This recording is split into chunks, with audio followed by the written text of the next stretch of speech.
Montagna Veneta disastrata, da oggi la palla passa ai sindaci, perché la Regione non ci sta a subire critiche infondate sull'operato dell'emergenza tornado, in particolare da diversi primi cittadini della comunità montana gordina, che lamentano di essere stati lasciati soli. La risposta è arrivata oggi a Belluno, direttamente dal responsabile delegato della Regione, come soggetto attuatore di tutte le operazioni di bonifica e messa in sicurezza dei luoghi colpiti. Non è assolutamente vero, perché comunque sono nel territorio bellunese, in particolare in quel territorio 2 volte alla settimana incontro periodicamente i sindaci e la comunità montana. Infatti non mi spiego, diciamo così, questa uscita. Un conto è incontrarli, un conto è cominciare a fare le cose, vero?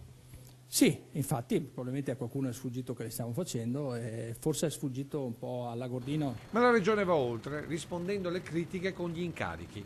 Così da questa mattina, con un'ordinanza firmata dal governatore e commissario all'emergenza montana Luca Zaia, i primi cittadini coinvolti sono diventati a loro volta soggetti attuatori nei loro territori. Siccome le foreste non si ricreano con le polemiche, ha commentato il governatore Zaia, ho pensato di dare anche ad altri sindaci quei poteri che consentiranno loro di affrontare direttamente le problematiche dei loro territori. In pratica dovranno provvedere alla rimozione degli alberi abbattuti, qualunque sia la proprietà, dalle regole, comunale o privata. La necessità è pulire. Pulire significa togliere gli alberi schiantati dal bosco. Se non lo fai tu, ci sarà un tempo in cui non potrai più farlo perché qualcuno si sostituirà a te e non si pensi che si sostituirà a te per darti i soldi che avresti dovuto prendere tu, ma lo farà e userà i soldi eventualmente che arriveranno per pulire quello che tu non hai pulito. E questo per evitare il diffondersi di infezioni nei boschi.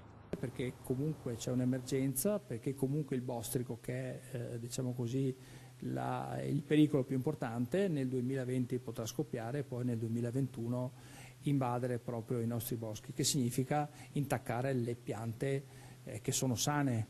Interventi che sempre da oggi saranno possibili seguendo le indicazioni elaborate dall'ARPAV, che mettono in sicurezza operatori e territori da slavine e altri smottamenti. Con gli incarichi il governatore vuole evitare ogni polemica, ma resta chiaro il messaggio dalla Regione a chi l'accusa di inefficienza nell'emergenza. Prima di dire certe cose bisogna anche parlare tecnicamente dove si possono fare le cose.